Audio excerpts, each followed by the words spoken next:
guys. Ako si Jeanette, kailang kupal lang pero okay lang.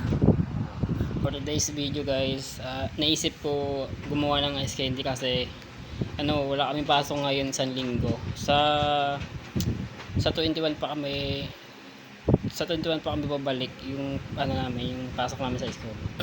21 pa. Kaya yun nga, naisipan kong gumawa ng ng ice candy. Pero bago ko gumawa niyan, chinat ko muna si mama. Ito yung sabi ko. Yan yung sabi ko sa kanya. Sabi ko, ma, gagawa ko ice candy. Sabi niya, pinapakuluan ba yan? Sabi ko, alam ko. Yan, sabi ko, napanood ko yun. So, yun nga pala yung mga ingredients na sa paggawa ng ng ice candy. Ibap, tapos condensed asukal, cornstarch, tapos lagay ng ice candy. Yan. Kung napapansin nyo, wala nga pala dyan yung chocolate o yung cocoa na chocolate kasi hindi ko nasama sa picture. Kasama pala yun sa paggawa ng ice candy. So yun nga, naginit na ako dyan ng tubig.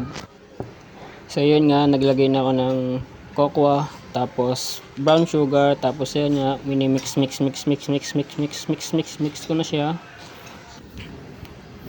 At yun nga, para matunaw yung cocoa, nilagyan ko ng mainit na tubig, tapos hinahalo-halo ko siya hanggang sa ma-dissolve yung cocoa.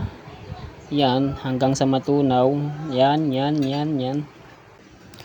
So tulad ng kanina, yung cornstarch, nilagyan ko ng tubig para matunaw at hanggang sa ma-dissolve niya yung cornstarch. So kanina nahirapan ako kaya hindi ko na na-video yung paglagay ko ng condensed tapos ibap. Nagpatulog na ako kay mama kaya yun, hindi ko na video yan. So yun dyan, hintayin na lang lumamig hanggang sa ko na siya malagay sa plastic para maging ice candy.